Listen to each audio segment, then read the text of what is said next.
estudar a última unidade da disciplina de orçamento empresarial. Essa unidade, que é a unidade 3, ela traz como assunto orçamentos, projeções e fluxo de caixa. É sobre esses assuntos que nós vamos falar. Vamos começar pela unidade 1, que trata de orçamentos e projeções, trazendo para vocês alguns modelos de como fazer esses orçamentos e de como fazer essas projeções.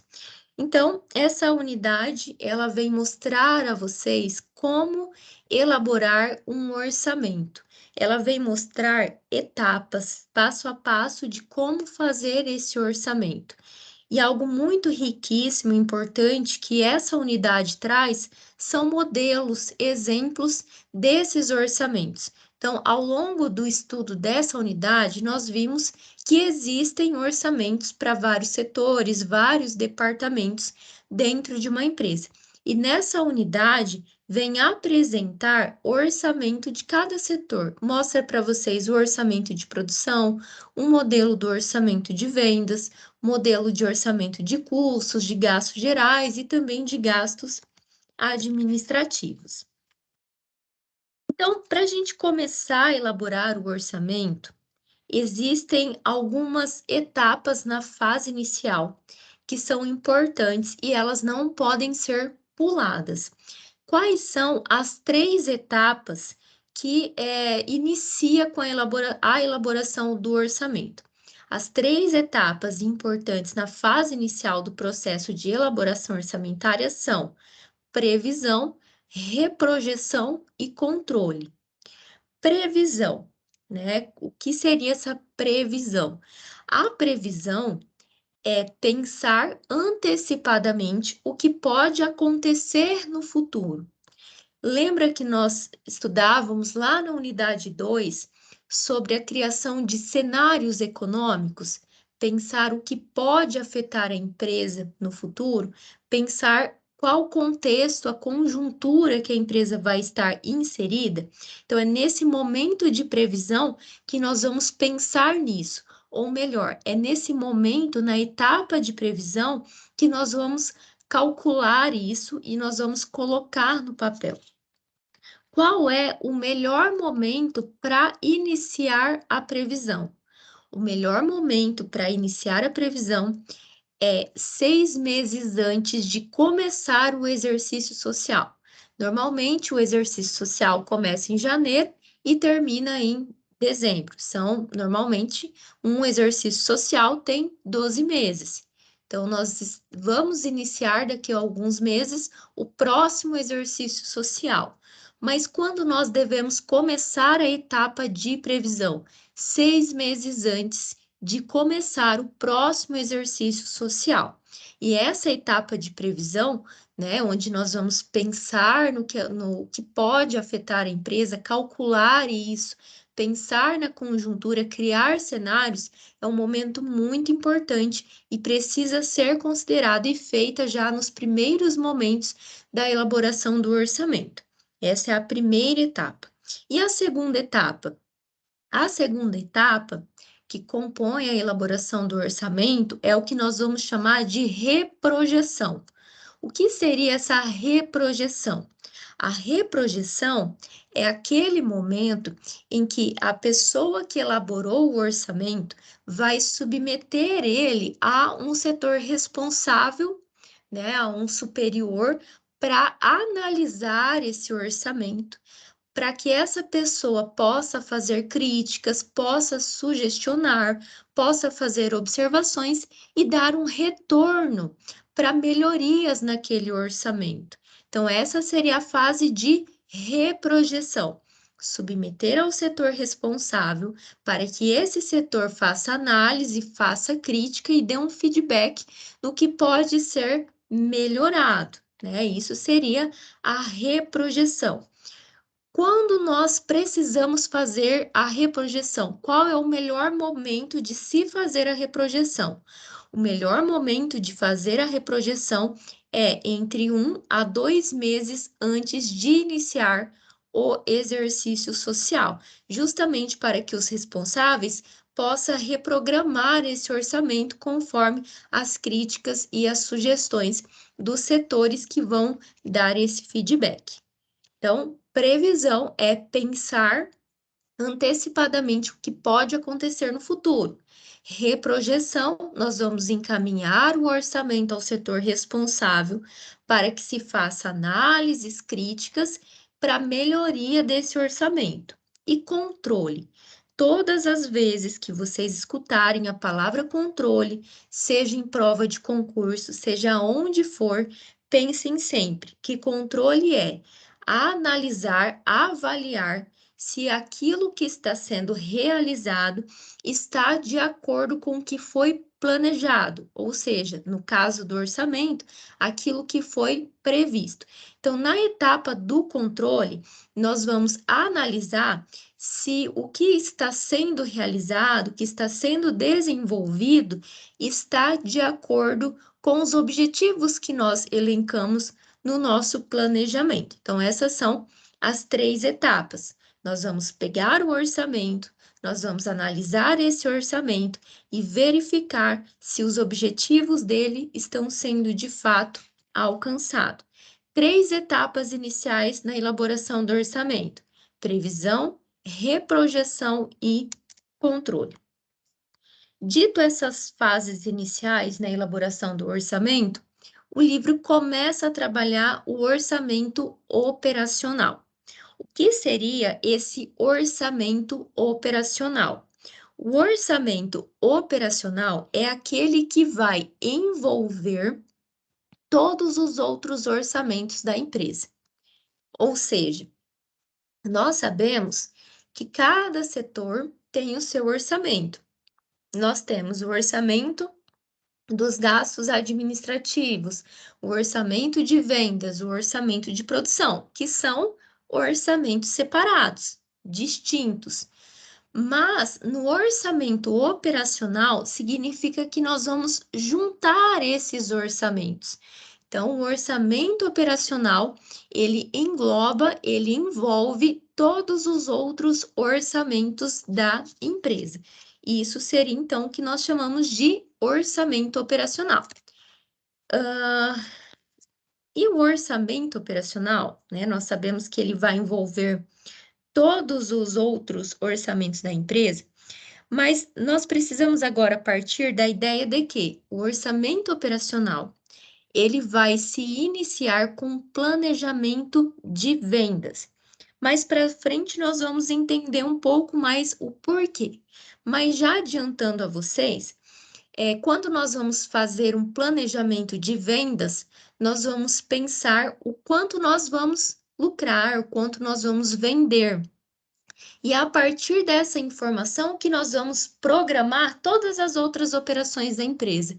Sabendo o que eu quero vender, eu consigo programar a minha produção para produzir aquilo que eu quero vender, né? E todos os outros orçamentos, então, parte do planejamento de vendas. Então, por isso que nós, primeiramente, precisamos ter um orçamento, um planejamento da área de vendas. E a área de vendas, o que ela envolve, como ela pode ser feita?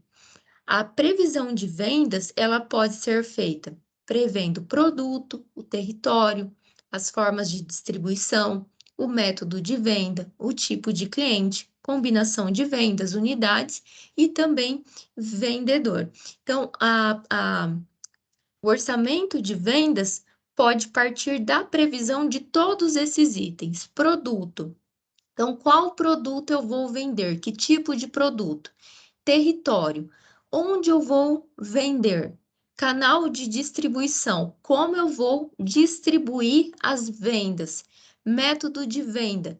Eu vou prever de que forma eu vou fazer essas vendas? Por meio de visita, por meio de vendas da internet, né? E todas as outras, e todos esses outros pontos nós podemos prever para fazer, então, o orçamento de vendas.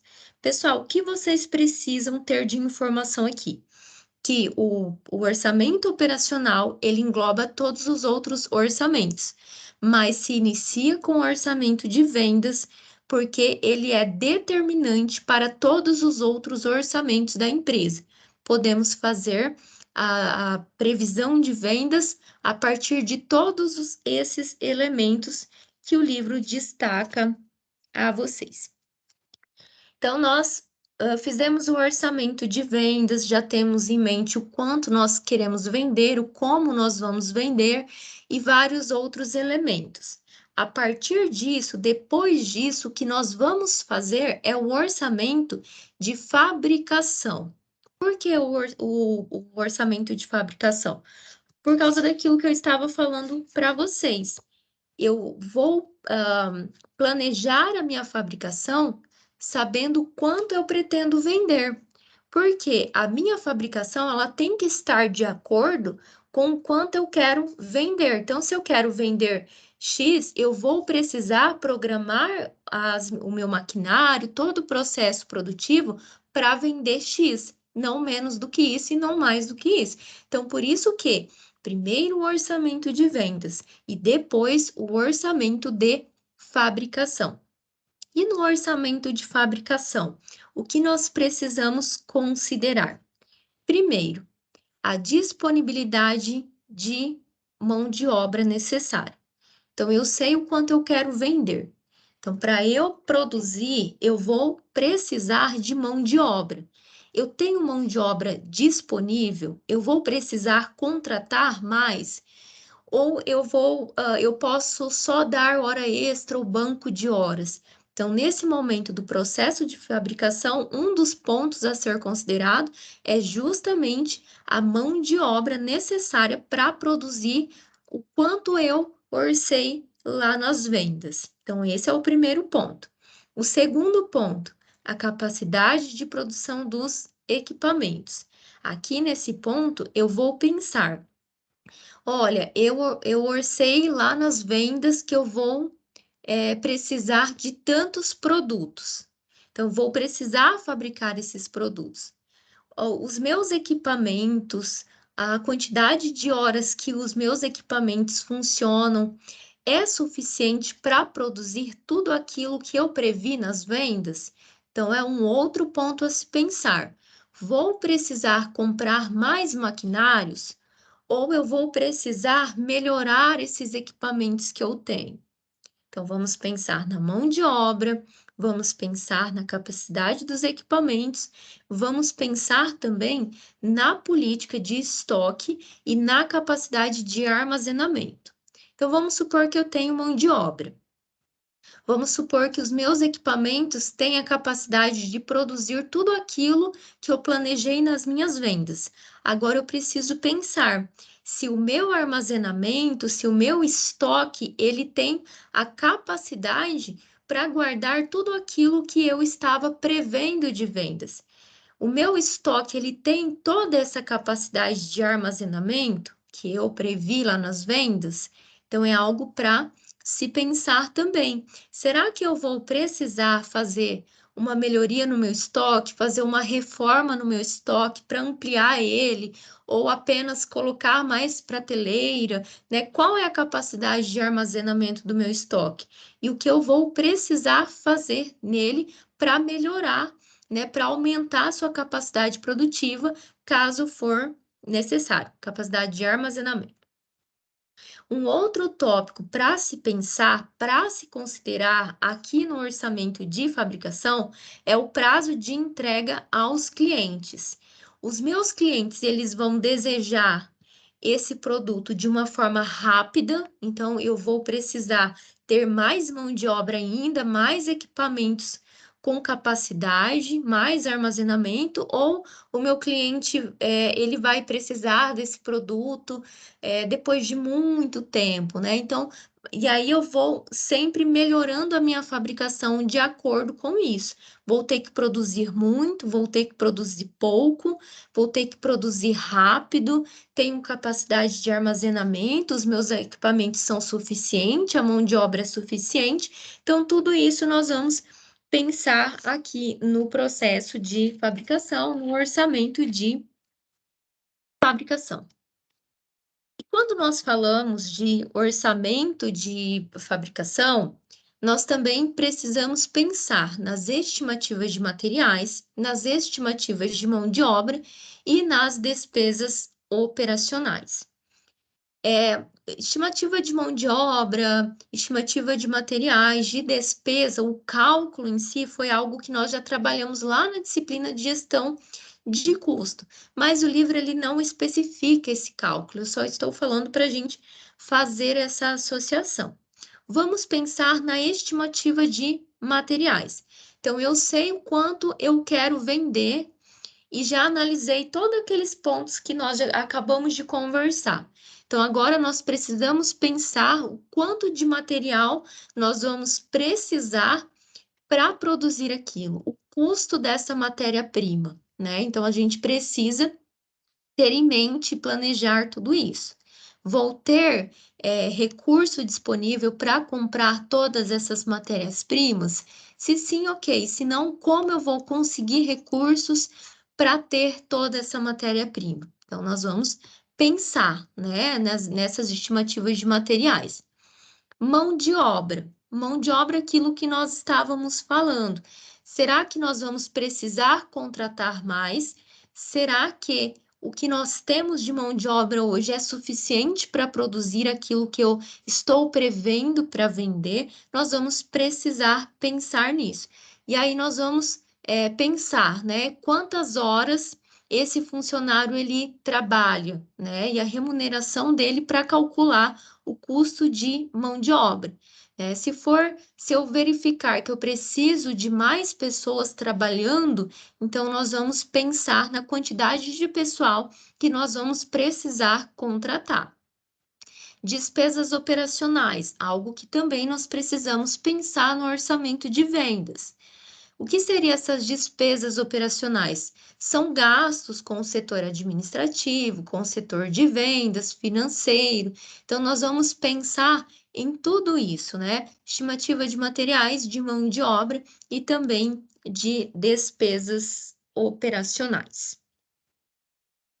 Então, depois de ter feito tudo isso, né, todos esses orçamentos, nós vamos unir esses orçamentos, unir esses dados, formando assim o orçamento operacional. Lembra? O orçamento operacional vai ser a junção de todos esses outros orçamentos de venda, de fabricação, entre outros. E a partir daí, com esses orçamentos em mãos, eu vou conseguir pensar no lucro que nós vamos desejar para o próximo período. Então, estou pensando nas vendas, eu estou pensando nos gastos, nos custos e também nós vamos pensar no lucro para o próximo período. Falando sobre orçamento operacional e trazendo um pouco dessa introdução, agora o livro ele se aprofunda mais em cada um desses orçamentos e ele começa a falar sobre o orçamento de vendas. O que nós vimos foi que o orçamento, né, o ponto de partida do orçamento da empresa deve começar pelas vendas, porque as vendas é que vai determinar o quanto nós vamos vender. Se nós sabemos o quanto nós queremos vender, então nós vamos planejar todos os outros orçamentos de fabricação, entre outros. E o processo de orçamento de vendas, ele pode ser feito a partir de 3 métodos. Quais são esses métodos? Método estatístico, coleta de dados das fontes de origem das vendas e uso final do produto. Vamos conhecer cada um desses métodos, começando então pelo método estatístico. O que seria esse método estatístico? O método estatístico, ele parte de uma análise de tendências. O que seria isso? Eu vou coletar dados do passado para projetar o futuro. Isso a partir de estatística, de cálculos, de análises. Então, vamos pensar em um período de 6 meses, como está a venda da empresa. E aí, nós vamos pegar esses dados e analisar qual é a tendência para o próximo período. Então, se durante esses 6 meses as vendas estão aumentando, Pode ser que a tendência é aumentar para o próximo período também. Se está decaindo, a tendência é continuar decaindo. Mas isso vai de caso a caso e nós precisamos então analisar os dados estatísticos para projetar então o futuro. E isso é o método estatístico. Além disso, o orçamento de vendas também pode ser feito por um outro método, que é o método de coleta de dados das fontes de origem das informações.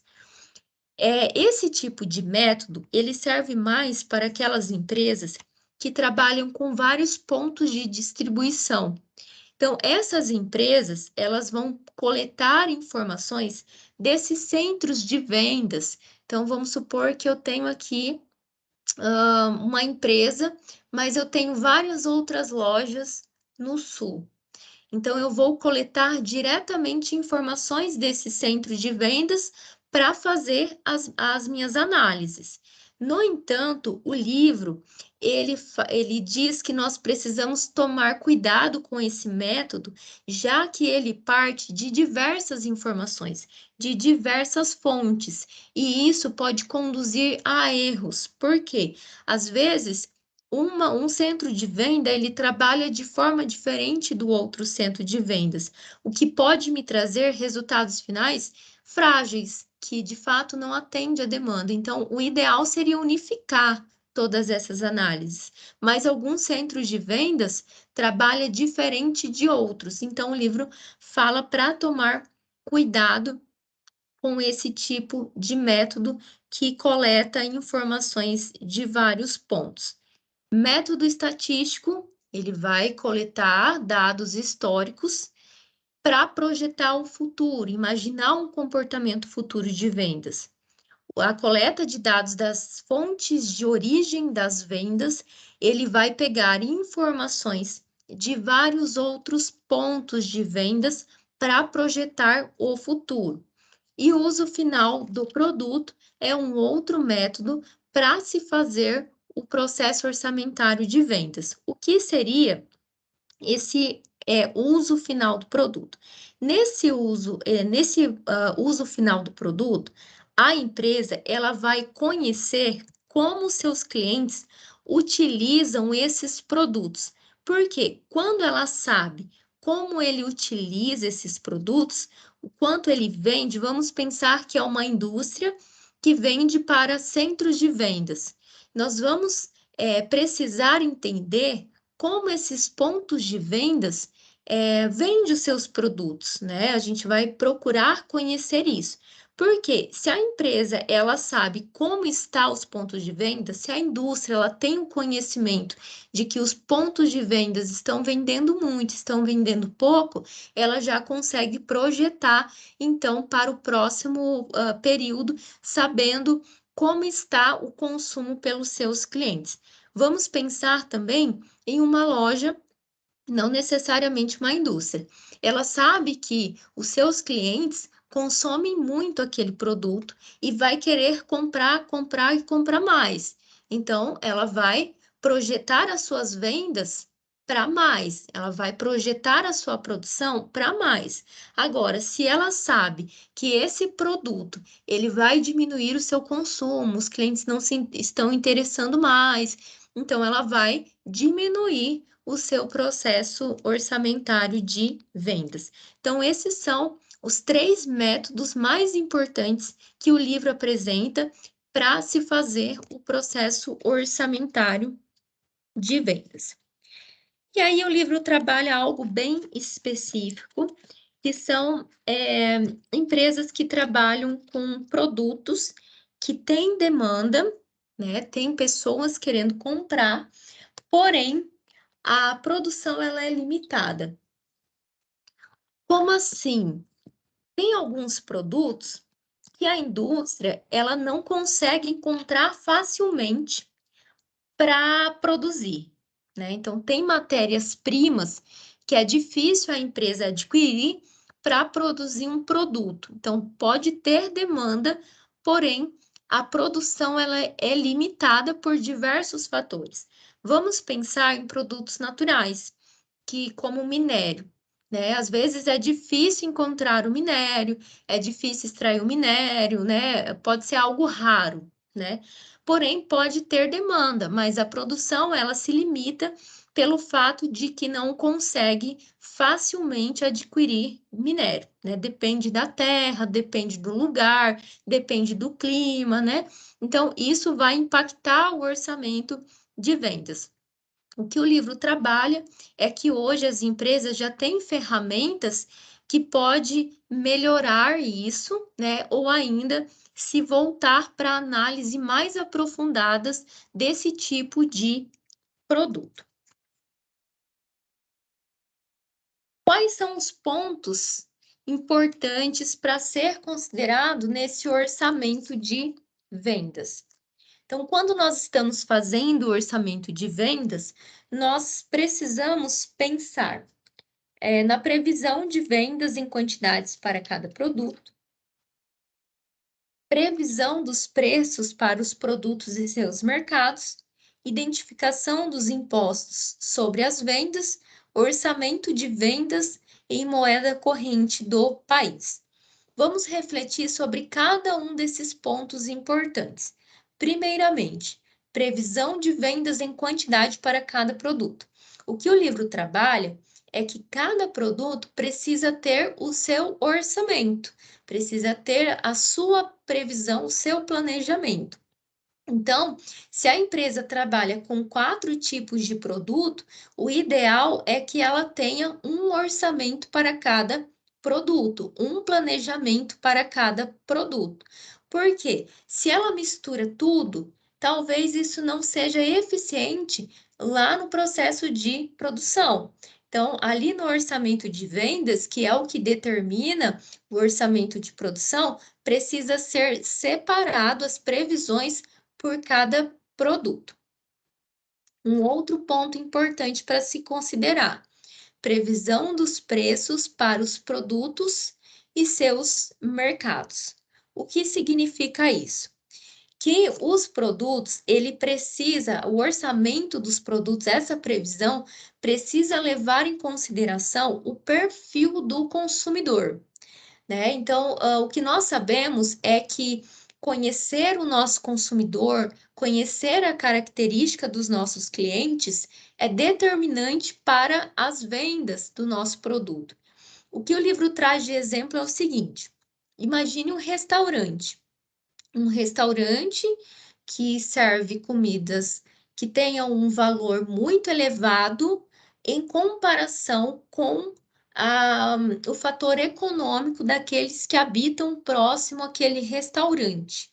Será que essas pessoas vão consumir muito desse restaurante? Será que não, né? Então, o perfil do cliente, né? Quem é o seu cliente, o que ele quer, o que ele deseja e as características do seu restaurante, do seu empreendimento ou qualquer outro, precisa levar em consideração tudo isso, né? Então, o perfil do consumidor, ele precisa estar adequado com aquilo que você de fato vende, né? E aí o que o livro fala é o seguinte: para cada classe social existe um determinado tipo de consumidor. É preciso identificar o potencial financeiro que o consumidor deseja pagar para os seus produtos. Justamente conhecendo o seu consumidor, o potencial financeiro, você vai conseguir fazer o seu orçamento de vendas de uma maneira mais real. Outro ponto importante para se considerar no orçamento de vendas é a questão do imposto. Quando nós vamos fazer um orçamento de vendas, planejar as vendas para o futuro, nós precisamos considerar os impostos que nós pagamos. IPI, ICMS, PINs, CONFINS, entre outros. Porque se nós fazemos esse orçamento para o futuro e não considerar esses impostos, esse nosso orçamento, ele não vai ser real, né? Mas se nós considerarmos, quero vender tal, vou lucrar tal, mas eu preciso descontar os impostos que eu vou pagar até tal período, então nós vamos ter um orçamento mais real. Então, esses impostos precisam ser considerados quando nós vamos fazer o orçamento de vendas. Outro ponto importante para considerar é o orçamento de vendas em moeda corrente no país. Existem empresas, empreendimentos, de forma geral, que trabalham com importação e exportação. E essas empresas, quando vai fazer o orçamento de vendas, precisa então fazer a previsão de vendas na moeda corrente do seu país. Então, precisa fazer, né, essas previsões apresentadas na moeda nacional. Bem, então esses são os pontos importantes do orçamento de vendas. Pessoal, até aqui tudo bem? Estão com dúvida?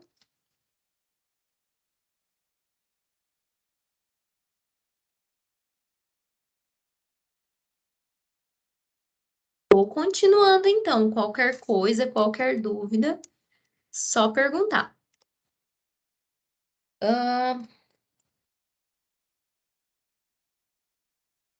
Outro tipo de orçamento que nós precisamos fazer é o orçamento de investimentos. Sabendo, né, o quanto nós vamos obter de lucro com os investimentos que nós estamos fazendo hoje, é algo importante para que a empresa saiba se ela vai ter dinheiro futuramente para pagar suas contas, para fazer novos projetos, para fazer melhorias. Então, quando nós vamos fazer o orçamento, nós precisamos fazer esse orçamento de investimento, ou ainda pensar, existe a necessidade de fazer investimento para que eu consiga melhorias no meu maquinário, adquirir maquinários. Então, isso seria o orçamento de investimento. Um outro ponto, um outro tipo de orçamento é orçar quanto o meu produto ele fica em processo de fabricação e quanto tempo ele vai permanecer em estoque, né? Então, quanto o meu produto ele vai ficar fabricando, sendo fabricado, e o quanto o meu produto ele vai permanecer em estoque. É sobre isso que o livro fala neste momento, sobre fazer previsões, orçamentos de produtos que permanecem em processo de fabricação e produtos acabados, que permanecem em estoque. Saber sobre isso, pessoal, é muito importante. Então, imaginem vocês, eu sei o quanto eu quero vender. Então, eu posso produzir, produzir, produzir, mas mesmo melhorando a minha capacidade de armazenamento, quanto tempo esse produto ele permanece no estoque, né? Para que de fato a gente consiga ter uma melhoria no estoque. E como nós vamos fazer esse tipo de orçamento? Primeiro de tudo, pessoal, vocês vão precisar ter um histórico, buscar dados históricos do prazo médio em dia que esse produto permanece em estoque e permanece em processo de fabricação. Então, pensem vocês, quero avaliar a partir de janeiro quanto o meu produto ele vai permanecer em estoque. Lembra que eu sempre falo, nós vamos precisar pegar dados históricos, dados do passado para projetar o futuro. Então, para eu saber o quanto tempo vai demorar para que o meu produto ele permaneça em estoque ou permaneça no processo de fabricação, a partir de 2023, eu vou coletar dados do passado. Esse é o primeiro passo. Descobrir o prazo médio de dias, né, histórico, durante algum tempo, que o meu produto ele permanece em processo de fabricação e em estoque. Vamos pegar esse exemplo. Aqui eu tenho 4 tipos de produtos diferentes. Eu tenho o deck autoclavado 100 por 50, o deck autoclavado, 50 por 50, o deck frisado, 50 por 50, e o deck 100 por 50. São 4 produtos diferentes. Para eu calcular o meu futuro, eu vou pegar a média em dias do passado que esses produtos permaneceram no processo de fabricação e permaneceram no estoque. O deck autoclavado 100 por 50, ele permanece uma média de 10 dias no processo de fabricação. E ele permanece uma média de 15 dias no processo acabado. Que no caso seria ali o produto acabado no estoque. Isso vai acontecer também com outros produtos. Eu vou coletar uma média histórica de quanto tempo esses produtos permanecem no processo de fabricação e permanecem, então, como no estoque como produto acabado. Tendo já essa média de quanto tempo ele fica em estoque, ele fica em processo de fabricação, então eu já consigo planejar o meu futuro, né? Nós vamos entrar mais em tudo isso, mas vamos pensar, em média ele permanece durante o ano inteiro, uma média é que ele permanece de 15 dias em estoque, então a tendência é continuar assim também. Mas já nós vamos nos aprofundar mais nesse assunto. Mas aí, antes disso, o livro ele fala para que nós tenhamos alguns cuidados quando nós vamos fazer o orçamento de matéria-prima. O primeiro cuidado, as quantidades devem obedecer às fichas técnicas de produção de cada produto. Então, nós já falamos de ficha técnica justamente nessa disciplina. Se eu não me engano, foi lá na unidade 1, em que nós falávamos que era uma ficha em que nós iríamos descrever as matérias-primas, as quantidades, né? Entre outros fatores. E as quantidades devem obedecer essa ficha técnica que faz um controle de toda a produção. Um outro ponto que nós precisamos ter cuidado é com esse item D. As quantidades de matérias estocados, de materiais estocados, devem considerar o mínimo de segurança quanto à necessidade da produção, para se ter o mínimo de estoque possível para a continuidade do negócio. Eu sempre falo sobre trabalhar com estoque mínimo. Porque estoque parado é dinheiro parado, né? Quanto mais produto nós tivermos no nosso estoque e nós não tivermos utilizando, pior é, porque esse produto ele pode se deteriorar, passar do prazo de validade, dependendo do tipo de produto. Então, nós precisamos trabalhar com esse estoque mínimo. Quando eu falo mínimo, eu quero dizer o suficiente para produzir. Por quê? Nós não podemos também deixar faltar materiais porque a produção precisa desses materiais.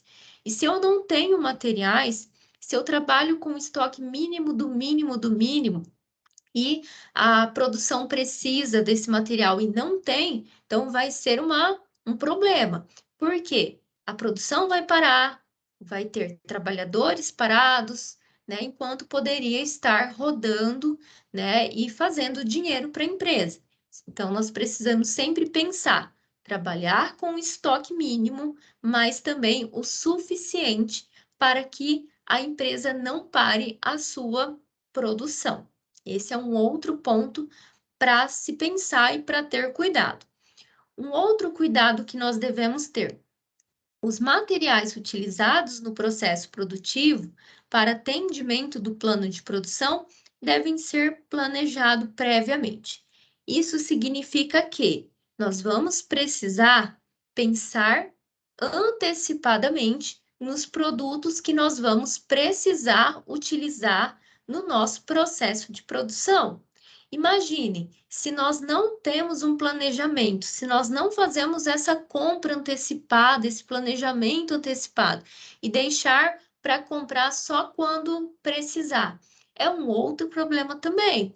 Imagine, parar a produção é um problema. Então, nós precisamos planejar antecipadamente, comprar esses produtos antecipadamente e nunca deixar faltar produto na empresa, no processo de fabricação. Um outro cuidado que nós precisamos ter: os custos estimados das matérias-primas necessárias à produção devem ser definidos.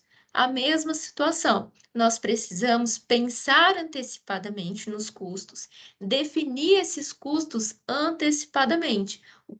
Então, se nós planejamos os materiais necessários para utilizar na fabricação, então nós já vamos precisar pensar também nesses custos, nos custos dessas matérias-primas que foram planejadas. Então, esses são alguns pontos importantes dentro aí do planejamento de períodos de estoque e períodos de fabricação. Agora o livro fala de outro orçamento, de forma mais aprofundada. O livro ele vem falar sobre o orçamento da mão de obra direta. O orçamento da mão de obra, isso significa o quanto eu vou precisar, o que eu vou gastar com essa mão de obra, ela é importantíssimo para se definir os custos totais com aquele produto. Lembra lá na disciplina de gestão de custo que nós estávamos calculando quanto de mão de obra nós íamos precisar, depois nós fazíamos a distribuição desses custos no produto para definir o preço de vendas. Então, nós precisamos fazer o orçamento dessa mão de obra porque ele vai ser determinante nos custos total do produto. Nós já estudamos lá nessa disciplina como fazer o cálculo da mão de obra. E o livro aqui também não se aprofunda, mas ele fala que para nós buscarmos informações, conseguir fazer previsões em relação à mão de obra, nós podemos pegar informações da folha de pagamento, das horas de produção, quanto tempo nós vamos precisar produzir, o quanto me custa cada mão de obra, o horário de trabalho, né? Então, tudo isso nós conseguimos buscar informações. O que significa o orçamento da mão de obra? O livro diz assim: o orçamento da mão de obra significa estimar a quantidade de mão de obra direta que será necessária para cumprir o programa de produção, projetar a taxa horária que será utilizada, calcular o custo total da mão de obra. É isso que eu estava falando para vocês. Fazer o orçamento da mão de obra significa pensar o quanto nós vamos precisar de pessoas produzindo, trabalhando nessa produção, quanto tempo ela trabalha, qual é o valor da hora dela, e isso vai determinar, então, os custos totais. E o livro nos ensina, né, um passo a passo de como calcular isso, né, para fazer o que ele chama de orçamento detalhado.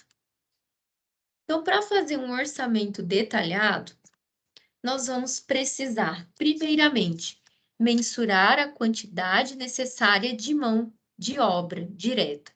Então, eu sei que eu preciso vender tal. Quando eu sei o quanto eu preciso vender, então eu já sei o quanto eu preciso produzir. Então, eu vou precisar produzir tal produto. Se eu sei o quanto eu preciso produzir, então eu vou pensar em qual é a quantidade de mão de obra que eu vou precisar para produzir aquela quantidade de produtos para vender. Então, nós vamos pensar nisso, na quantidade de funcionários que nós vamos precisar. Depois, estimar o custo da mão de obra direta da produção.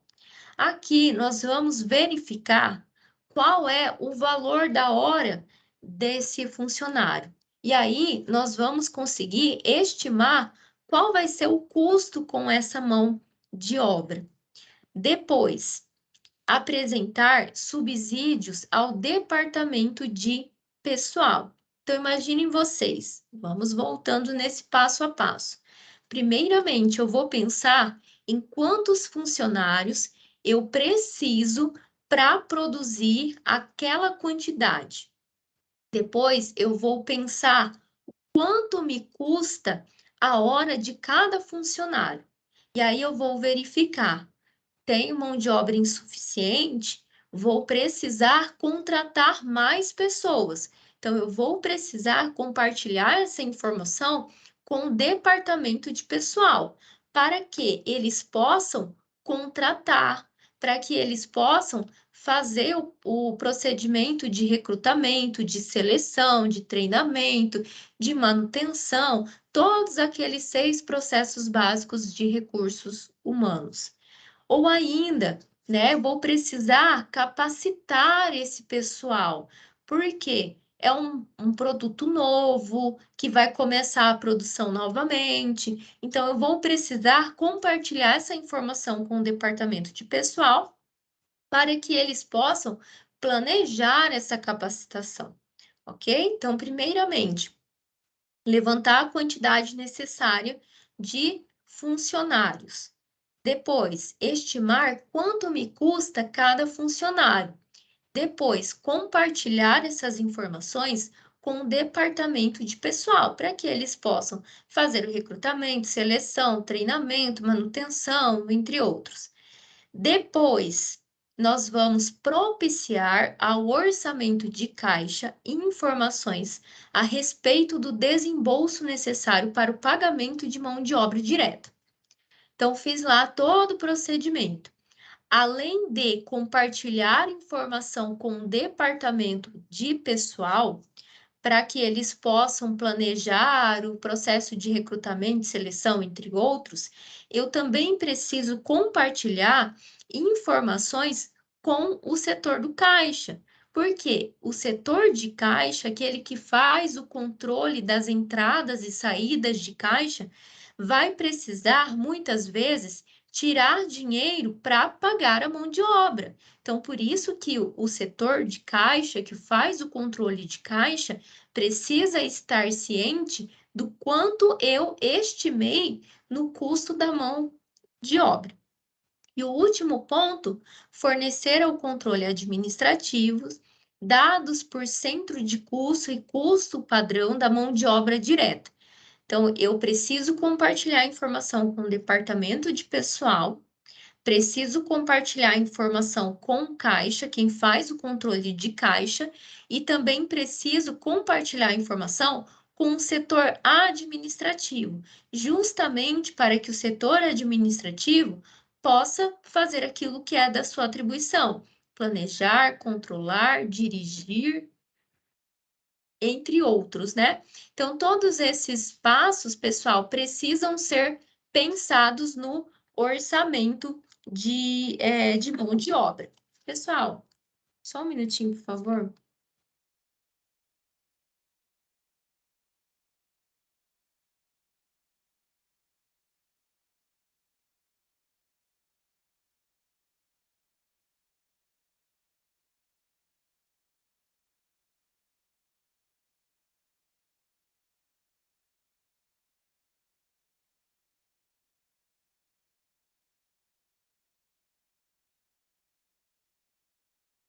Desculpe, retornando.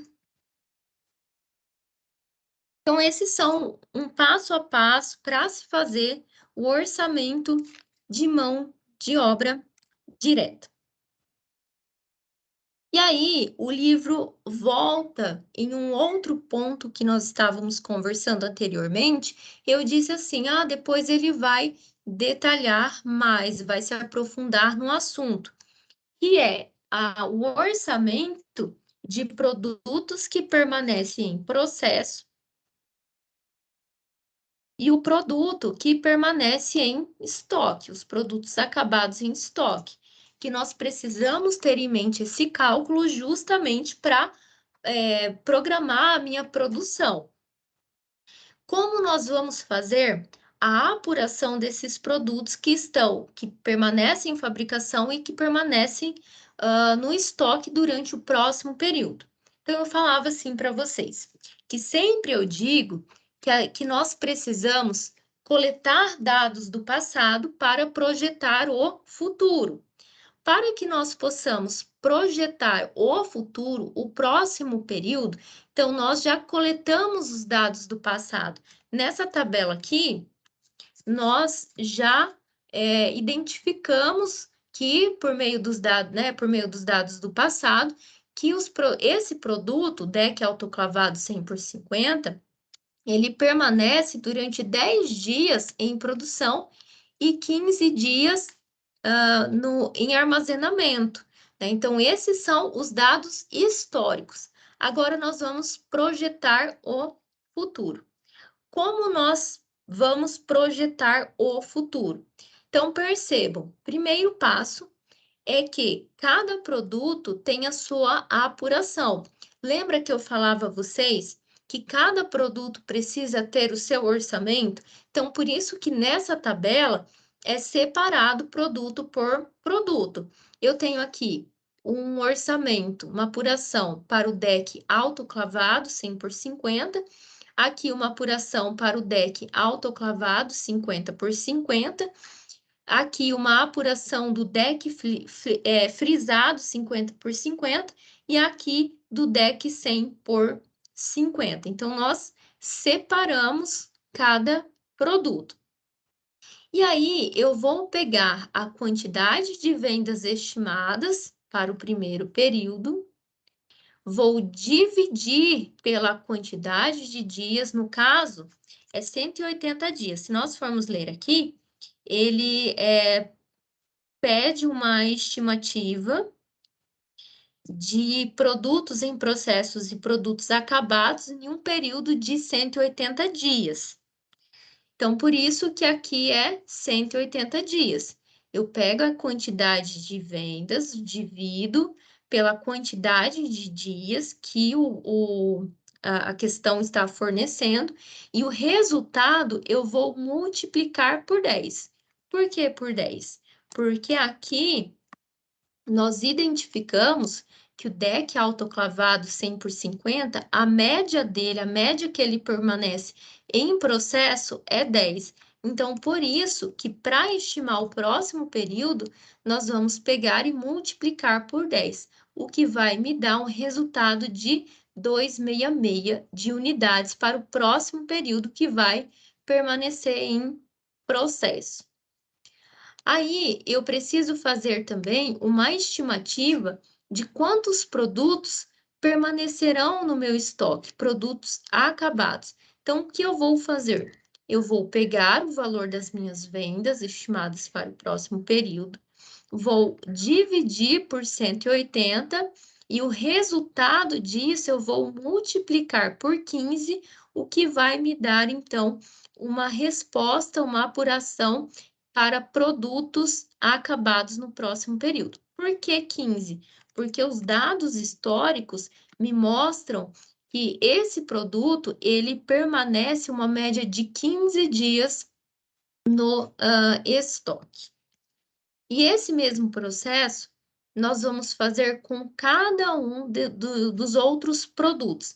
Pegar o valor das vendas, multiplicar pelos dias, multiplicar pelo dado histórico, e aí vai me dar o resultado de produtos em processo. E a mesma coisa com os produtos acabados, e assim por diante. Pego as vendas, divido então pelos dias, multiplica pela média do ano, então eu vou ter uma estimativa de quantos produtos passarão pelo processo de produção. Orçamento de compras, consumo e estoque de materiais. Sobre isso que ele fala agora, fazer um orçamento de compra, um orçamento de estoque, né, de consumo e de estoque de materiais. Eu sempre falo assim, né, nós precisamos olhar para o passado para projetar o futuro, a partir dos métodos que esse livro nos ensina. E é a mesma coisa com esses cálculos aqui.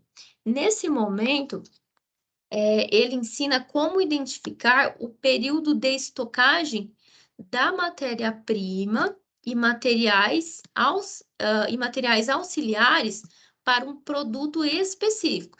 Então, antes nós estávamos falando do próprio material acabado, né? O quanto ele ia ficar em estoque, o quanto ele ia permanecer em fabricação. E aqui nós estamos falando das matérias-primas que vão ser necessárias para produzir um produto específico. Então, nós vamos sempre buscar as médias. Então, o período de estocagem, nós vamos ter uma média de dias. Para construir esse produto, nós vamos ter várias matérias-primas e cada matéria-prima tem uma média de dias que ela permanece em estoque. E aí nós vamos fazer o cálculo.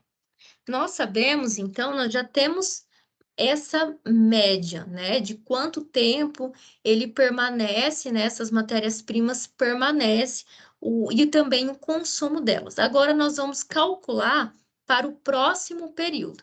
Então, aqui, nós vamos pegar a quantidade. Primeiramente, vamos lá. Nós vamos fazer várias coisas aqui, né? Então, nós vamos apurar o consumo de materiais.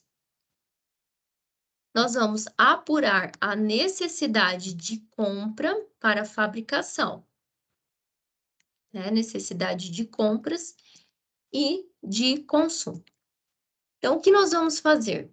Primeiramente, nós vamos pegar a quantidade, nós vamos multiplicar pela produção programada. Todos esses dados aqui, a questão já vai trazer para vocês. E isso vai me dar, então, uma quantidade total de matérias-primas. Então, é isso que nós vamos, por meio desse cálculo que nós vamos identificar o consumo de materiais para o deck autoclavado. E aí, nós conseguimos calcular também o estoque final programado. Como nós vamos fazer isso? Nós vamos pegar o valor total da matéria-prima, que é a mesma que essa, nós vamos dividir pela quantidade de dias no semestre, que o próprio problema já vai te dar, e aí nós vamos ter o resultado de dias de estocagem, né? E aí, pessoal, nós temos aqui soma o total da matéria-prima. Então, nós vamos pegar a matéria-prima, o total da matéria-prima, e nós vamos somar pelo valor do estoque final. E vamos diminuir pela quantidade de estoque inicial, e isso vai me dar um valor de compras necessárias. Pessoal, deixa eu só ver se eu não me confundi. Tá. Então, vamos lá, pessoal. Retomando aqui. Nós estamos fazendo a apuração de consumo de materiais e compras necessárias. Para chegar em compras necessárias, nós precisamos também calcular o estoque final. Esses dados, o próprio problema já vai te dar. Então, você vai precisar pegar a quantidade, multiplicar pela produção programada, e isso vai te resultar nesse total da matéria-prima. Então, nós já sabemos o total da matéria-prima que nós vamos utilizar para produzir o deck autoclavado 100 por 50. Com esse total, para nós estimarmos o estoque final programado, nós vamos dividir pelos dias em semestre, que é 180, o próprio problema já vai te dar, e nós vamos multiplicar por 9. O que seria esse 9? Já é de um dado do passado. Aqui, deck autoclavado permanece em média 9 dias no estoque. E isso, né, esse cálculo vai me resultar no estoque final. Para que eu possa fazer uma apuração de compras necessárias para o período 1, eu vou pegar o valor total da matéria-prima, eu vou somar esse valor com o valor do estoque final e vou diminuir pelo valor do estoque inicial. Isso vai me resultar em compras necessárias para o primeiro período. Então, é isso que nós vamos fazer para fazer, é esse cálculo que nós vamos produzir para descobrir, então, o orçamento de compras, de consumo e de estoque de matérias-primas. Dúvidas?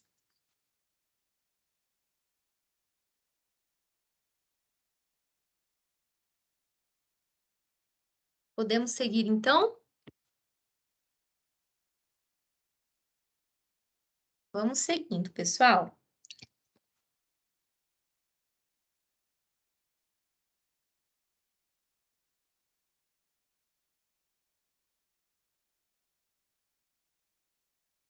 Vamos lá para o nosso tópico 2.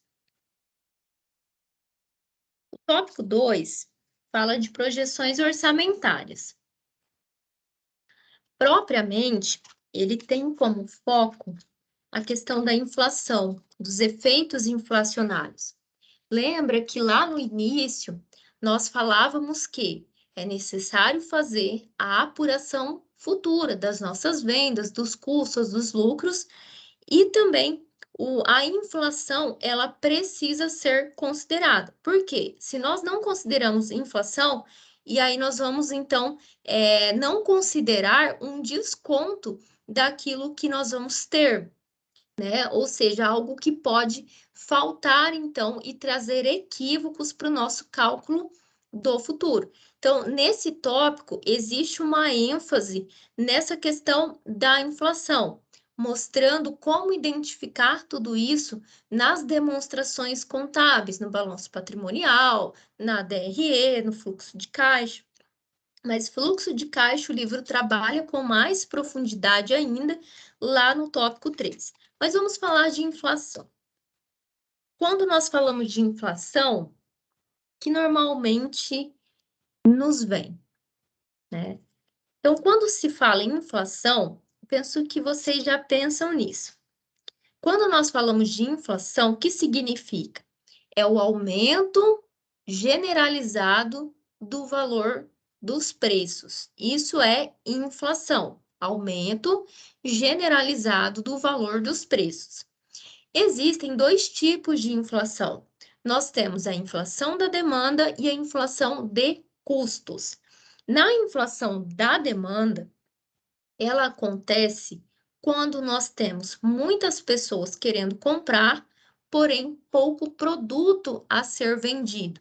Então, por isso que aquele pouco produto existente, o valor dele vai elevar, porque tem muitas pessoas querendo comprar. Isso é inflação de demanda. Aumenta a demanda, porém tem pouca produção. Depois, nós temos a inflação de oferta. O que seria essa inflação de oferta? A demanda permanece a mesma, né? Então, ela não aumenta, ela não diminui, então ela permanece. Porém, o que acontece é que existiu alguma situação que fez com que o custo daquela matéria-prima se elevasse, o que refletiu no valor do produto final. Então, se eu produzo taça, então eu produzo taça e de repente aconteceu alguma coisa que elevou o valor do vidro. Então, quando eu for produzir essa taça, eu vou adquirir o vidro por um custo maior, o que vai fazer com que eu eleve o custo e o preço de venda para o cliente final. Isso é inflação de oferta. Aumenta os custos por causa de alguma situação em que se aumentou o valor da matéria-prima. Primeiramente, nós vamos partir da ideia de que, para nós termos uma noção de como está a inflação de forma geral, na economia geral, nós podemos analisar, verificar os índices oficiais do governo. Então, existem alguns índices que nos mostram como que está a taxa de juro, como que está o valor da política cambial. E se nós analisarmos e compararmos esses índices do governo mês a mês, nós vamos conseguir identificar o quanto eles estão aumentando, né? O que significa que a inflação está aumentando, ou o quanto ele está diminuindo, que a inflação está diminuindo. Então, de forma geral, na economia geral, nós podemos analisar a inflação a partir desses índices. Mas nós vamos ter também as inflações internas da empresa. Então, nós falamos da economia geral, agora nós vamos falar da inflação interna. Dentro da empresa, desculpa, dentro da empresa, esses índices oficiais do governo pode não refletir no nosso processo produtivo, né? Então, nós precisamos analisar internamente como está a inflação da empresa. O quanto os meus materiais, a minha matéria-prima, o custo dela tem se elevado mês a mês. Então, para isso, para nós analisarmos essa inflação interna dentro da empresa, nós vamos coletar dados históricos dos gastos, fazer uma comparação e fazer essa avaliação e verificação de quanto tem se aumentado a inflação interna da empresa, dentro da empresa. Então, vamos supor que para produzir a taça, eu preciso adquirir o vidro, e o vidro, ele tem me custado cada vez mais caro. Então, para eu analisar o quanto ele está se elevando de forma generalizada, então eu vou pegar o mês de janeiro, mês de fevereiro, março, abril e por aí vai, e aí eu vou analisar o quanto está subindo mês a mês. Então, é dessa maneira que eu consigo fazer essa avaliação da inflação interna dentro da empresa. Uma ferramenta importante e adequada que o livro sugere é a criação de uma tabela de estimativa de inflações futuras, em que você vai colocando, né, os dados históricos nessa tabela, e aí você consegue analisar uma tendência de inflação das matérias-primas que você utiliza para produzir o seu produto final. E existem alguns indicadores dentro da empresa, interno à empresa, que também nos permite avaliar essas inflações. Quais são esses indicadores? Excedente de caixa, débitos fiscais, correção de salários, demais despesas e outros itens patrimoniais e de resultado. Vamos falar sobre cada um desses indicadores, começando então pelo excedente de caixa. O excedente de caixa, se nós vamos comparar o quanto está sobrando no caixa, eu já consigo projetar tudo isso no futuro. Sabendo, então, que está se elevando os excedentes de caixa, que o meu custo está diminuindo, então isso pode significar positivamente para a empresa.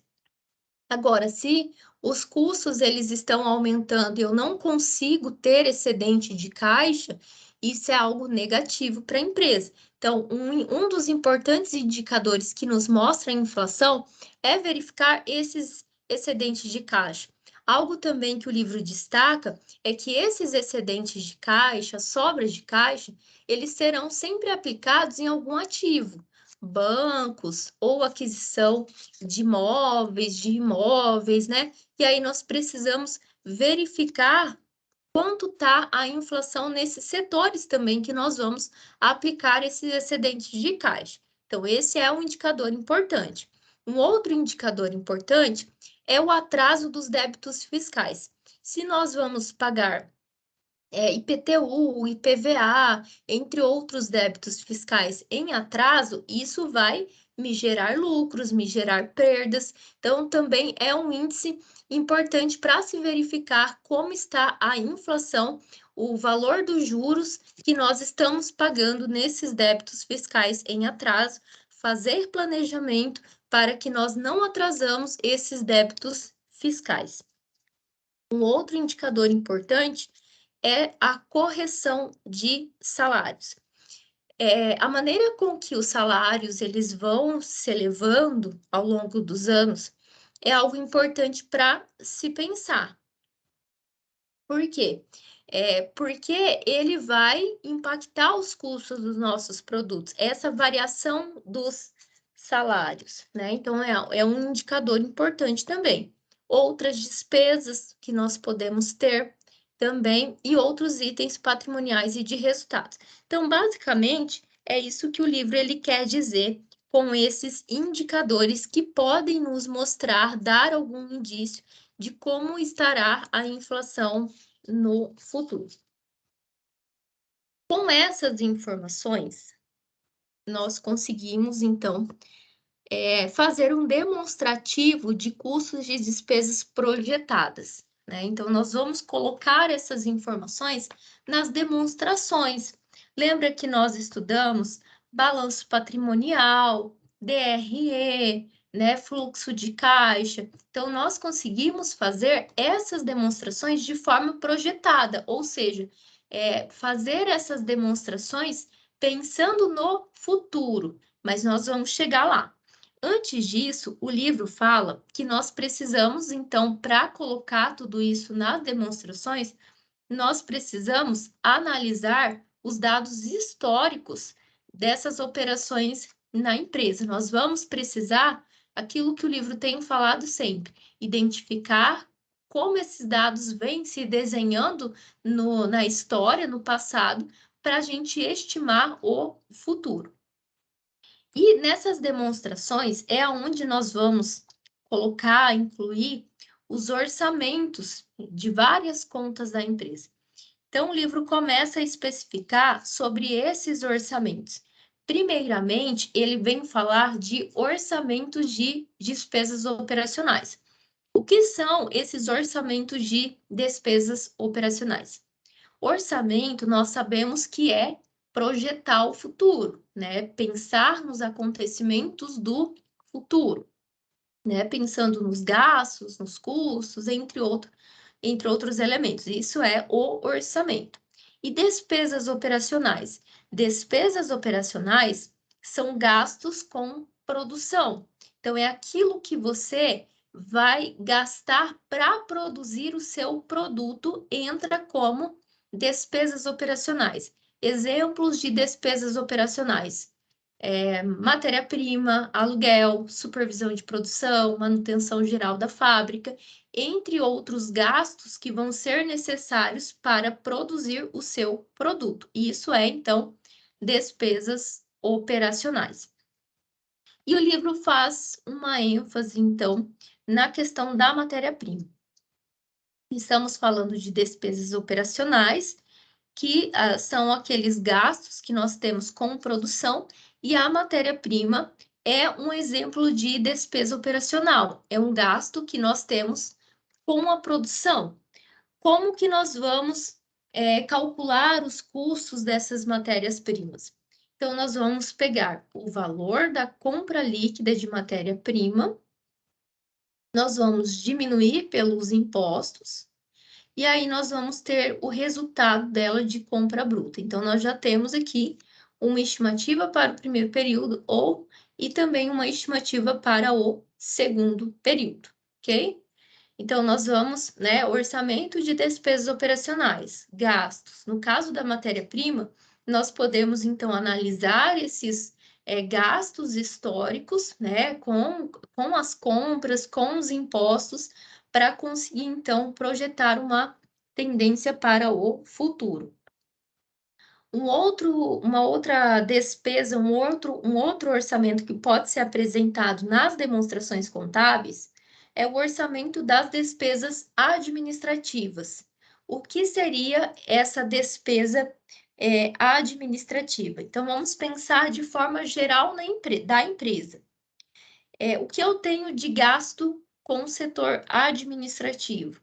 Telefone, papel, né? Tudo que vai ser necessário para fazer a parte administrativa da empresa, os gastos com a parte administrativa da empresa, entra então como orçamento de despesas administrativas. orçamento de despesas com vendas.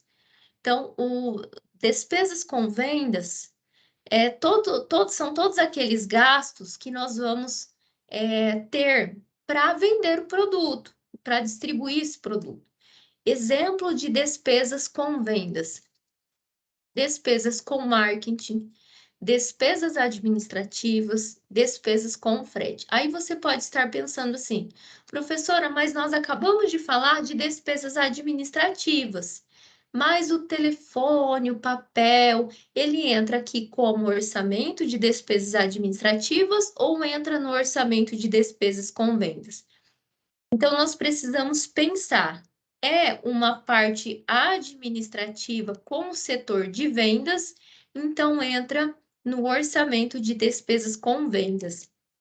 São gastos com a parte administrativa de forma geral, então entra como orçamento de despesas administrativas. Nós estamos falando de despesas administrativas com vendas no que se refere aos salários dos vendedores, aos encargos, aos telefonemas que os vendedores fazem, à internet que os vendedores usam, à comissão que eles recebem. Então, todos os gastos administrativos com a venda entra em orçamento de despesas com venda. Todos os gastos necessários para vender o produto entra como orçamento de despesas com vendas. Orçamento de despesas financeiras. Todos os gastos que a empresa tem relacionado a juros, descontos, correções monetárias, entre outros gastos financeiros, entra como orçamento de despesas com vendas. E para nós estimarmos, então, apurarmos essas despesas financeiras, primeiramente, o que nós vamos fazer? Buscar dados históricos. Então, nós vamos projetar esses dados. Então, veja, aqui eu já tenho um demonstrativo de resultado. E eu vou buscar o histórico desses dados. Eu tenho o histórico do primeiro período de 2012 e do segundo período de 2012, cada produto de forma separada. Então, eu vou buscar dados, quanto eu vendi, qual o valor que eu vendi por peça de cada produto. Além, vou buscar dados do primeiro período e do segundo período, do valor das vendas líquidas de cada produto, dos custos dos produtos vendidos, matéria-prima de cada produto, e entre outros gastos, né, despesas com vendas, tudo aquilo que se enquadra ali no DRE, na DRE que nós já estudamos, vai ser colocado aqui como dados históricos. Então, primeiramente, nós vamos levantar esses dados históricos. Levantando esses dados históricos, eu já consigo ter uma noção do quanto aquele custo vai contribuir para, para o exercício social, para o faturamento de tudo aquilo. Então, eu vou pegar esses custos e vou comparar esses custos com o faturamento, né? E aí isso vai me resultar em um coeficiente de quanto aquele dado vai contribuir para o faturamento final da empresa. Então, dessa maneira, eu consigo verificar como foi a distribuição desses custos durante o período. Demonstração do resultado projetado. Então, nós sabemos que a ADRE é uma ferramenta muito importante, que vem nos mostrar se a empresa está tendo lucro ou prejuízo, né? Esse é o sentido dela. E fazer ela projetada, nós vamos pensar no futuro, se a empresa vai ter lucro ou prejuízo. Nós vamos conseguir projetar nessas demonstrações gastos do departamento. Então, nós vamos conseguir avaliar como foi a eficácia do planejamento da empresa. Então, imagine, hoje eu vou projetar, eu vou estimar na minha DRE dados para o futuro. Quando chegar nesse futuro, eu vou conseguir comparar, né, se a minha empresa ela foi eficaz na execução daquilo que eu planejei hoje, né, e como eu posso melhorar tudo isso. Então, a DRE é um instrumento muito importante. Isso eu já falei. A questão das vendas, certo. Pessoal, então falamos da DRE. A DRE, então, vou buscar dados históricos, vou projetar tudo isso, e também eu posso projetar a minha DRE no futuro. E agora o livro fala do fluxo de caixa, da demonstração do fluxo de caixa projetado. Sempre quando fala projetado, pensem que é algo para o futuro, nós vamos fazer uma estimativa. Então, o fluxo de caixa é uma tabela, pode ser, né, uma tabela em que eu vou incluir as entradas e saídas no caixa da minha empresa. Pensar em um fluxo de caixa projetado, eu vou estar estimando as entradas e saídas no caixa para o futuro. E quais são as vantagens de fazer esse fluxo de caixa projetado? As vantagens, primeiramente, se houver falta de caixa, a empresa terá tempo para negociar com o mercado financeiro. Então, eu estou estimando quanto eu vou vender, eu estou estimando quanto eu preciso produzir. Então, eu também vou estimar as entradas e saídas que poderá acontecer no meu caixa. Pensando futuramente, se lá no futuro eu observar que no meu caixa vai faltar dinheiro, eu posso então pensar em formas de reter mais dinheiro para minha empresa. Como eu vou buscar dinheiro para fazer esses investimentos que eu preciso lá no futuro. Pensar no caixa antecipadamente é importante, é vantajoso, porque determina a quantidade desejada de caixa para um determinado período, de modo a evitar problemas.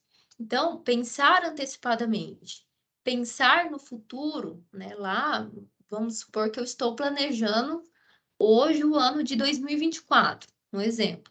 Então, eu já vou pensar o que pode entrar, o que pode sair no meu caixa, e eu já vou pensar nos problemas que podem afetar a entrada, né, de dinheiro do meu caixa ou as saídas de dinheiro do meu caixa. Pensar nesses problemas pode fazer com que eu me antecipe em estratégias para que aquele problema não venha a acontecer. É uma vantagem pensar antecipadamente nas entradas e saídas de caixa, porque fornece a dimensão exata de recursos disponíveis para a compra de matéria-prima. Então, pense, eu sei, eu estou pensando, eu estou estimando as entradas e saídas que poderão acontecer no meu caixa. Então, eu já vou saber se eu vou ter dinheiro necessário para comprar matéria-prima, para que elas possam ser processadas no processo de fabricação e não faltar matéria-prima na minha fabricação, justamente para evitar muitos problemas. Então, eu já vou ter essa dimensão. Se eu terei recursos para comprar matérias-primas. Uma outra vantagem de se conhecer as entradas e saídas do meu caixa, porque quando há sobra de caixa, pode-se aplicar o saldo no mercado financeiro. Então, eu já estou estimando que vai ter sobra no meu caixa. Eu vou ter dinheiro sobrando. Então, eu já posso pensar em como melhorar ainda mais ele, né? Fazendo investimentos, fazendo aplicações que pode me render mais. Então, por isso é importante pensar antecipadamente nas entradas e saídas do meu caixa. Além da DRE, além do fluxo de caixa, nós também podemos projetar o nosso balanço patrimonial. Então, quando eu falo projetar, isso significa que eu vou pensar antecipadamente o que pode acontecer com essa demonstração. No caso, eu posso pensar antecipadamente no que poderá acontecer com o meu balanço patrimonial. E antes de apresentar essas projeções, o livro faz aquele resgate do que é conta do ativo, do que é conta do passivo e do que é conta do patrimônio líquido, que são conceitos que vocês já estão trabalhando em várias outras disciplinas. Mas o livro traz novamente essa ideia, essa informação, porque nós estamos falando de projeção do balanço patrimonial, que foi algo que vocês não viram ainda, e ele resgata justamente para relembrar tudo isso, relembrar esses conceitos. O que seria as contas do ativo? Conta do ativo, né? Lembram da conta do ativo? São bens mais direitos que a empresa tem. Então, lá na conta do ativo. Depois tem ali uma tabela, eu vou tentar mostrar melhor para vocês, mas eu tenho certeza que vocês lembram disso, né? Porque foi algo que nós estudamos muito. Ativo, bens, direitos que a empresa tem. Por exemplo, caixa, banco, duplicatas, estoques, maquinários, imóveis, vários outros imobilizados. Isso é conta do ativo, bens mais direitos que a empresa tem. Aquilo que vai render dinheiro ou é dinheiro para a empresa. Contas do passivo. As contas do passivo são as obrigações que a empresa tem com terceiro. São, por exemplo, dívidas que a empresa precisa pagar. Por exemplo, duplicatas a pagar, fornecedores, salários a pagar. Então, tudo que a empresa tem a pagar entra como contas do passivo. Então, ativo, bens mais direitos. Passivo são as obrigações, as dívidas que a empresa tem. E o patrimônio líquido representa, então, os investimentos dos sócios e dos proprietários da empresa, é o que nós chamamos, né? Tem várias contas, mas ali nessa conta do passivo nós temos o capital social, que representa os investimentos dos sócios. E aí o livro traz uma ilustração para vocês de um balanço patrimonial. Desculpa, balanço patrimonial. Tanta demonstração, mas vamos lá. Nesse balanço patrimonial, ele tem informações do ano de 2012 e do ano de 2013. O ano de 2012, ele é realizado, então ele já aconteceu. O ano de 2013 é um ano projetado. Isso significa que poderá acontecer, que nós estamos falando de projeções. E aí, esse balanço patrimonial, ele está dividido em ativo, e eu acho que tem outra a seguir, vai ter passivo. É porque eu não coloquei, porque ele é bem extenso. Mas ele vai ter ali, continuação desse balanço, um passivo. O ativo, bens mais direito. Passivo, não, passivo está aqui. É o patrimônio líquido, talvez, que esteja em continuação. Passivo, contas a pagar. Então, em 2012, o meu caixa, que é uma conta do ativo, foi de 3.200.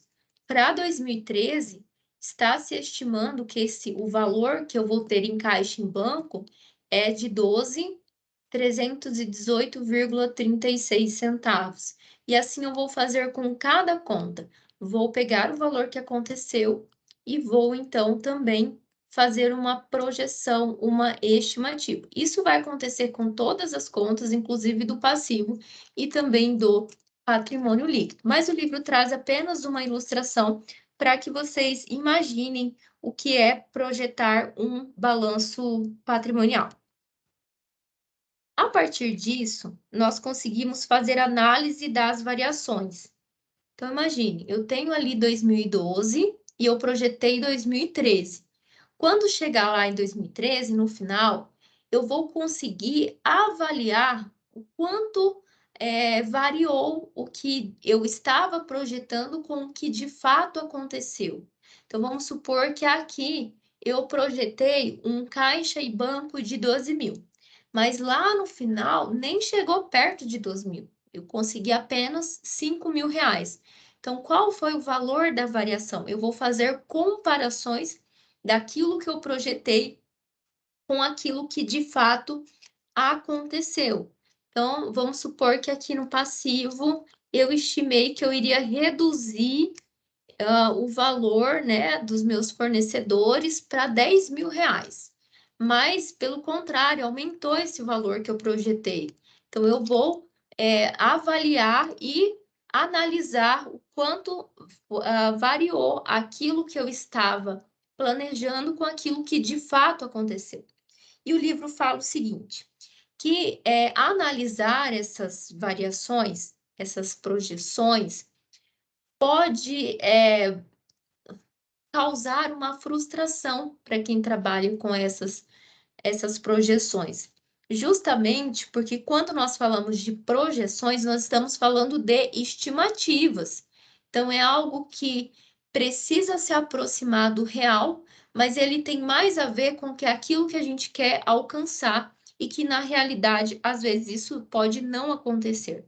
Então, é um risco para a empresa e pode levar as pessoas à frustração quando faz essa análise de variação daquilo que eu estava planejando para aquilo que de fato aconteceu.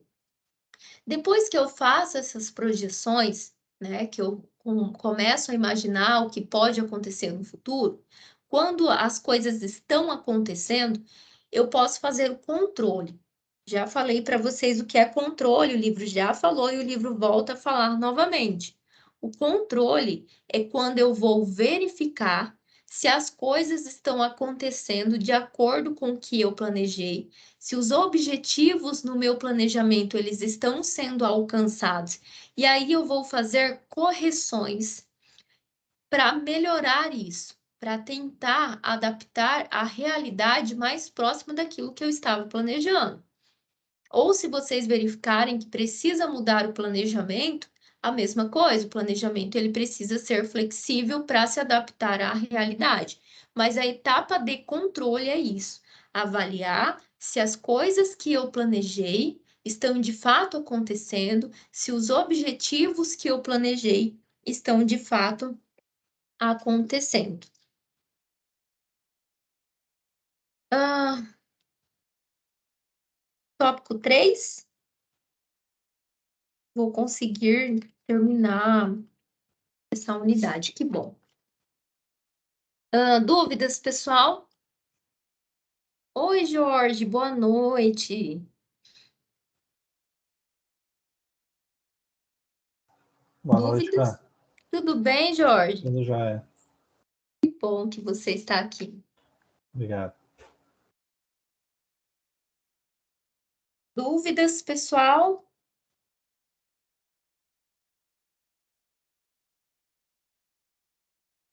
Vamos seguindo, então? Tópico 3. Elaboração e análise do fluxo de caixa. Pessoal, se tiver dúvidas, pode perguntar, tá bom? Pode contribuir. E se de repente eu não conseguir responder agora, eu trago para vocês depois, mas aproveitem que esse é o momento de tirar as dúvidas. Vamos falar sobre o tópico 3. Então, nós falamos de demonstrações, né, no balanço patrimonial, na DRE, no fluxo de caixa, mas agora o livro faz um aprofundamento na elaboração e análise do fluxo de caixa. Então, nesse tópico, nós vamos aprender a analisar esse fluxo de caixa, como é elaborado esse fluxo de caixa, que foi algo que também nós já aprendemos em disciplinas anteriores. Mas podem perceber, todas as vezes que o livro faz uma revisão de algum assunto que foi abordado anteriormente, ele vem com informações um pouco mais diferentes, de repente um detalhe diferente. Então, é sempre importante também fazer essas revisões e voltar isso para o foco da disciplina atual que nós estamos estudando. Então, o livro vem falar desse fluxo de caixa, como eu falei para vocês, o fluxo de caixa, ele mostra as entradas e saídas no fluxo de caixa. Então, tirou dinheiro, diminui. colocou dinheiro, aumento, né? Então, vai se anotando as entradas e saídas e calculando depois como que foi o fluxo no caixa. Existem alguns métodos para se fazer o fluxo de caixa. Nós temos o método direto e o método indireto. O livro traz bastante informações sobre esse método, e esse método, o método direto, foi um dos métodos que nós já estudamos. Ele faz uso das partidas dobradas. Lembram lá em contabilidade que nós estudávamos os razonetes? Então, isso é as partidas dobradas. Então, uma das maneiras de se construir o fluxo de caixa é por meio do método direto, que faz uso das partidas dobradas. Os dados para se fazer, para construir esse fluxo de caixa, são obtidos a partir dos registros das entradas e saídas da empresa. É um método muito claro, que traz bastante informações em relação ao caixa.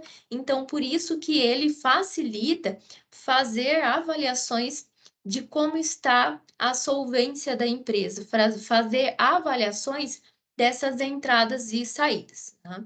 Então, esses são alguns dados do método direto. O método direto, uma das mais importância, né, uma das diferenças entre o método direto e o método indireto é que o método direto, ele vai começar pelo valor que se tem no caixa, né? O valor do caixa, o que vai diferenciar o método indireto. Já o método indireto, ele começa pelo valor dos resultados líquidos. Essa é a principal diferença entre o método direto e o método indireto. Pessoal, pensem, fluxo de caixa mostra entradas e saídas de dinheiro do caixa. No método direto, ele vai começar pelo valor que se tem dentro do caixa, o valor do caixa e só, método direto. E aí depois ele vai especificando o valor das entradas e o valor das saídas. Ele traz informação, ele traz mais clareza. O método indireto, ele já começa pelo valor do resultado líquido, né? Então, ele não pega o valor do caixa, mas ele pega o valor do resultado. E a partir daí vai se descontando as retiradas do caixa e somando, então, as entradas do caixa. Essa é a principal diferença do método direto e do método indireto. E o livro começa a trabalhar o seguinte: que o fluxo de caixa, né, essa análise do fluxo de caixa, é uma ferramenta importante para se verificar as variações de entradas e saídas e de saldos que a empresa tem. O fluxo de caixa é o produto final da integração dos setores de contas a receber e a pagar. Ou seja, por meio do fluxo de caixa, nós vamos conseguir perceber como está a integração, a variação entre contas que a empresa tem a pagar e contas a receber. Lembra que o fluxo de caixa, ele avalia as entradas e as saídas, ou seja, contas a pagar e contas a receber. De forma tal que, ao comparar as contas recebidas com as pagas, tem-se o fluxo de caixa realizado. Quando nós comparamos as contas recebidas com as contas pagas, né? Então, já aconteceu, recebi e já paguei. Então, quando nós falamos isso, o fluxo de caixa se chama realizado. Já aconteceu, já realizou.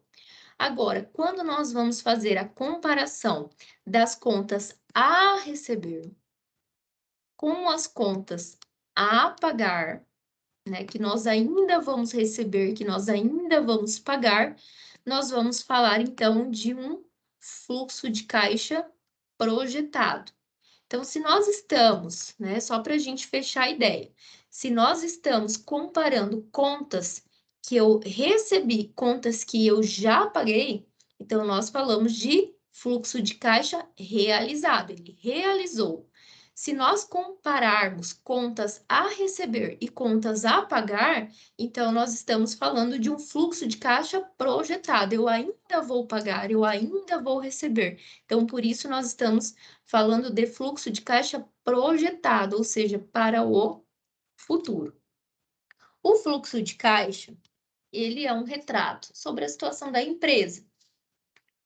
Então, vamos pensar naquela ideia de balanço patrimonial e fluxo de caixa, que nós trabalhamos em outra disciplina.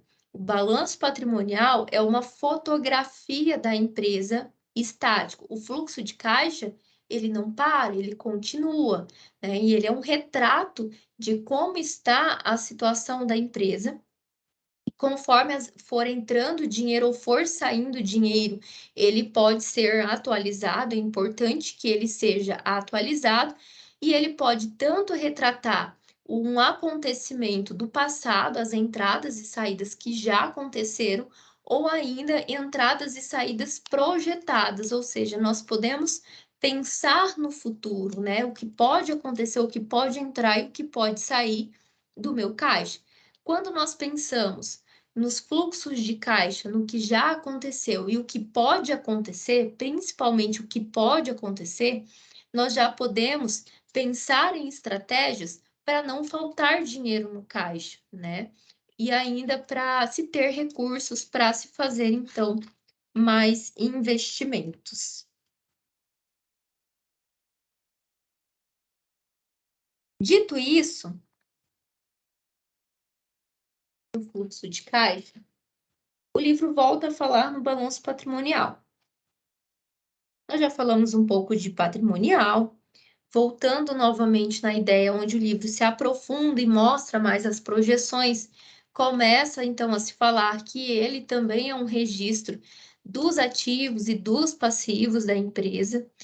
Ele é um instrumento muito importante porque a partir desse balanço patrimonial, os investidores, os sócios, eles vão conseguir entender a realidade da empresa, né? Porque eles investem nelas, então com certeza eles vão estar interessados em saber sobre esse registro da empresa e também até mesmo para conseguir investidores, mais investidores para a empresa, ou de repente para conseguir algum empréstimo no banco, pode-se apresentar esse balanço patrimonial que mostra qual é a situação contábil da empresa.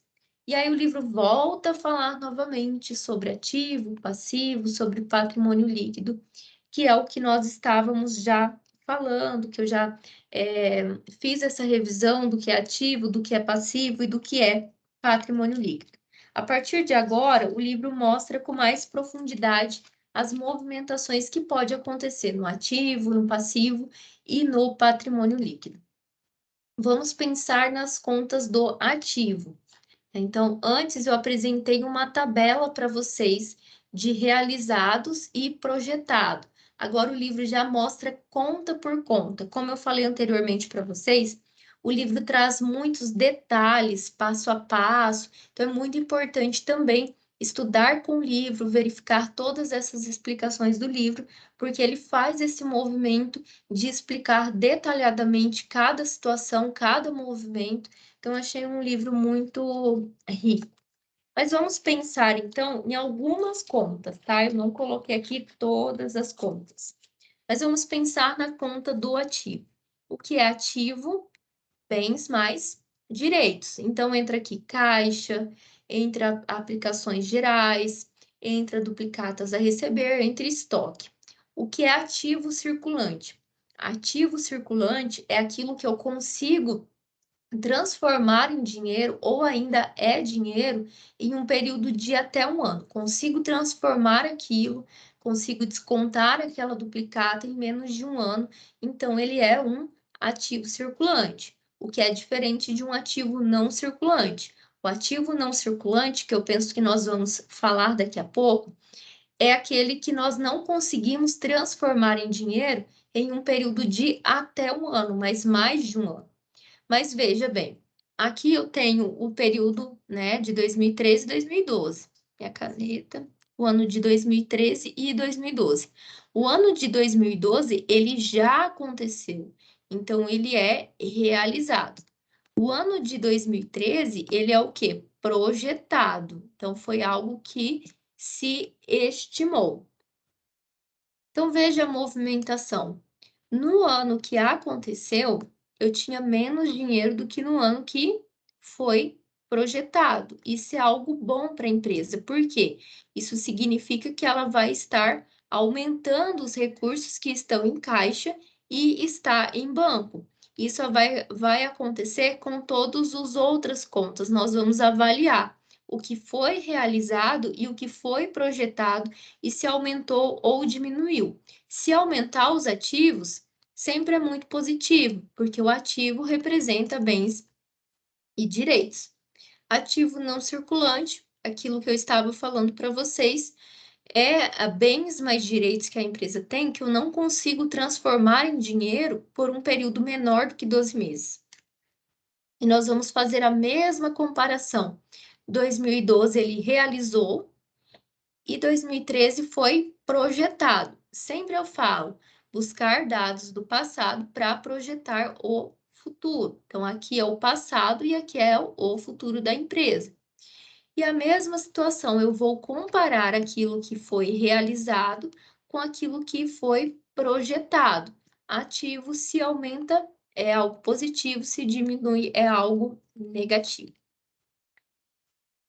Depois o livro mostra as movimentações do passivo. O que são passivos? Contas a pagar. São as obrigações que a empresa tem para com terceiros. O ativo circulante são contas que a empresa precisa pagar por um período menor do que 12 meses, né? Então, isso é o que define o passivo circulante. Nesse exemplo, nós temos fornecedores, encargos sociais e impostos a pagar, empréstimos e financiamento. Então, perceba, aqui está as dívidas que a empresa tem. O ano de 2012 é realizado e o ano de 2013 é projetado, né? Então, aqui é o que vai acontecer ainda e aqui é o que já aconteceu. E nós vamos avaliar essa movimentação contábil. Se aumenta passivo, isso é algo ruim para a empresa, porque representa que as contas dela vai aumentar, as obrigações, as dívidas da empresa. E o passivo não circulante, são as contas que a empresa precisa pagar por um período maior do que um ano, né? Então, são mais do que um ano, né? Que eu preciso pagar. E aí, aqui eu tenho comparações, é a mesma situação, realizado e projetado. Aumentou o passivo, que é contas que a empresa tem, é algo ruim.